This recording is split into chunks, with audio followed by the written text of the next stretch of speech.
नमस्कार, फिर पैसा बोलता है में आपका स्वागत है। मैं आनंद श्रीनिवासन। निजी निवेश करने का सबसे बड़ा बहुत दुश्मन है मुद्रास्फीति, लेकिन वो तो शुद्ध हिंदी में है।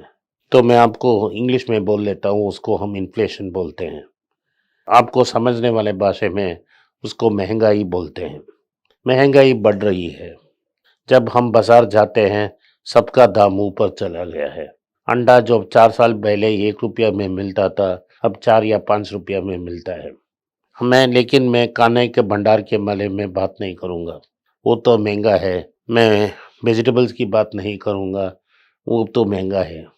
मैं बात करूँगा अलग की चीज़ को जो हम मिडिल क्लास की लोग खरीदते हैं। मैंने कल न्यूज़पेपर में देखा कि टीवीएस मोटर्स ने अपनी गाड़ियों का दाम बढ़ा दी है। आज मैंने पेपर खोला तो बिज़नेस स्टैंडर्ड में आया कि टाटा मोटर्स ने बोला है, आज से जो गाड़ी वो बेच रहे हैं, उनका दाम 1% ऊपर जाएगा। मारुति ने पहले ही बोल दिया कि वो पैसा ऊपर करेंगे। एशियन पेंट्स ने पेंट का दाम को 3 बार ऊपर करा दिया है और करने का संकेत दे दिया है। एशियन पेंट्स इसीलिए कर रहा है कि पेंट की मेन रॉ मटेरियल क्रूड के डेरिवेटिव है और क्रूड 7 साल हाई में है। इसके साथ-साथ सारे कमोडिटीज़ के प्राइस ऊपर हैं। जब अब हम टाटा स्टील और जेएसडब्ल्यू के रिज़ल्ट को देखते हैं, उन्होंने इतना मुनाफ़ा कमाया पिछले 4 क्वार्टर में, जिसको उन्होंने 10 साल में नहीं कमाया। टाटा स्टील, जैसे मैंने बोला, डेट में जूझ रही थी। इस 4 क्वार्टर में उनको 40,000 रुपया का मुनाफ़ा मिला। उन्होंने डेट को बहुत भारी इस तरह से काट ली है और वो 40,000 से बचा डेट कटौती में साल का 4,000 करोड़ ब्याज में उनको बचत आ रही है। अगर भारत में लोग स्टील नहीं खरीदेंगे तो टाटा स्टील का कोई प्रॉब्लम नहीं है, वो बाहर एक्सपोर्ट कर लेगी, क्योंकि अमेरिका में बहुत डिमांड है।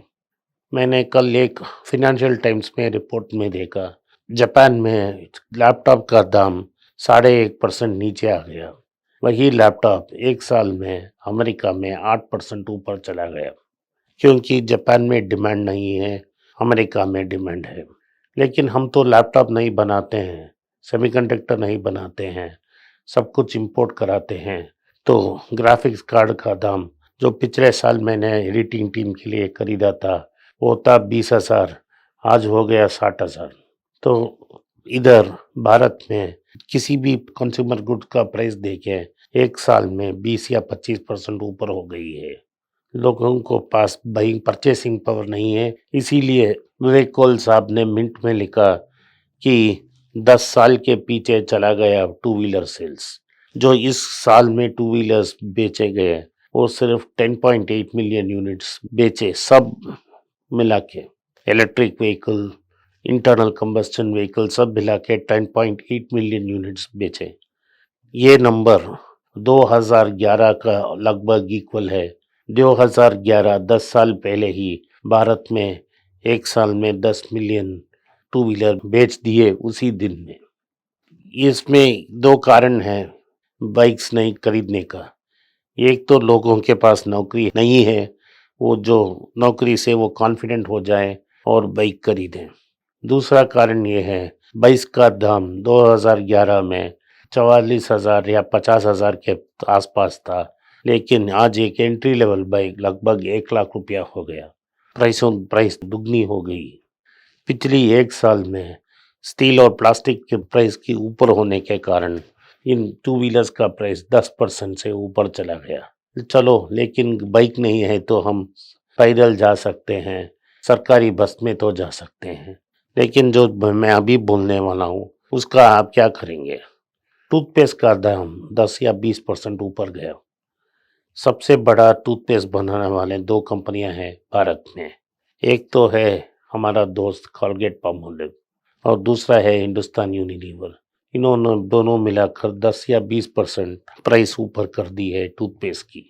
अगर टूथपेस्ट की दाम ऊपर जाती है, सुबह उठकर अपने टीथ दांत को ब्रश नहीं किए के बिना आप काम में नहीं जा सकते, क्योंकि दांत भी बुरा हो जाएगा और फिर डेंटल बिल तो और ज़्यादा हो जाएगा। तो आपको दांत क्लीन करना ही पड़ेगा, हर दिन नहाना पड़ेगा, हर दिन सोप इस्तेमाल करना पड़ेगा। सोप का दाम तो बड़ा हो गया। सोप का दाम इसलिए बड़ा हो गया क्योंकि पाम ऑयल एक बड़ा कंपोनेंट है और पाम ऑयल का दाम दुगना हो गया 1 साल में। क्या कारण है? ये सब चीज़ मिला के अभी आ रही है। पिछली 3 साल से सभी मेजर इकोनॉमी के सेंट्रल बैंक ने नोट छापने का अभियान शुरू किया और नोट छापने का अभियान अभी थोड़ी दिन पहले ही ब्रिटेन और न्यूजीलैंड, डेनमार्क ऐसे गिने-चुने देशों में खत्म हुआ। अभी भी यूरोपियन सेंट्रल बैंक और फेडरल बैंक और बैंक ऑफ जापान नोट छाप रहे हैं। इसके कारण पैसा सभी के हाथ में मिल गए हैं। पैसा तो फंगेबल है, किधर भी जा सकता है। डॉलर्स सब जगह फैल गई है। पहले स्टॉक मार्केट ऊपर थी क्योंकि एसेट प्राइस में गए थे, एसेट प्राइस इन्फ्लेशन हो गया। उसके बाद कमोडिटीज़ के अंदर चले गए, कमोडिटी प्राइस इन्फ्लेशन हो गई। जब कमोडिटी प्राइस इन्फ्लेशन हो गई, क्रूड का इन्फ्लेशन हो गया, सब ट्रांसपोर्ट का कॉस्ट बढ़ गया, मैन्युफैक्चरिंग का कॉस्ट बढ़ गया। जब सारी कमोडिटी की प्राइस ज़्यादा हो जाती है और पैंडेमिक होती है, बाहर आके काम करना ही बड़ा रिस्क है। जो भी बाहर आके काम करने के लिए तैयार हो गया, उसने और बड़ा तनख्वाह मांगा, सैलरी वेज एक्सपेक्टेशंस भी ऊपर गया। इसको हम एक विशेष साइकिल बोलते हैं। वो विशेष साइकिल अमेरिका में सेट हो गया। इन्फ्लेशन अमेरिका में आज 7% के ऊपर है। ये तो 40 साल का एक रिकॉर्ड है। इसके कारण क्या होता है कि अमेरिका में पैसा का दाम ऊपर जाना शुरू हो गया है।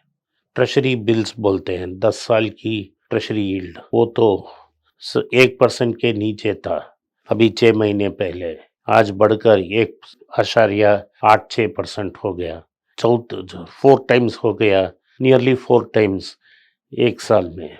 ये सब संकेत क्या करती है कि फेडरल रिजर्व नोट छापना को बंद करेगी, इंटरेस्ट रेट बढ़ाएगी। अगर वो इंटरेस्ट रेट बढ़ा दी तो भारत से बाहर डॉलर जाएगी। भारत में क्या है कि हमने एक गलत इकोनॉमिक पॉलिसी फॉलो किया है। हमने डायरेक्ट टैक्स को कम किया है अमीर लोगों के लिए, इनडायरेक्ट टैक्स को बढ़ाया है। इसके कारण मिडिल क्लास बेरोजगार हो गई है। बेरोजगारी 40 साल से सबसे ज़्यादा अभी भारत में है। तो एक डबल वैमी है, इन्फ्लेशन भी बढ़ रही है, लोगों को नौकरी नहीं मिल रहा है। ये तो एक टॉक्सिक कॉकटेल हो गया है। इससे कैसे बाहर आएगा भारत, हमको देखना है। नमस्कार, धन्यवाद, जय हिंद। निवेश का बारे में, शेयर मार्केट का बारे में हर दिन हम अपडेट करेंगे। पैसा बोलता है हिंदी चैनल में। आप लाइक करिए, शेयर करिए, सब्सक्राइब करिए।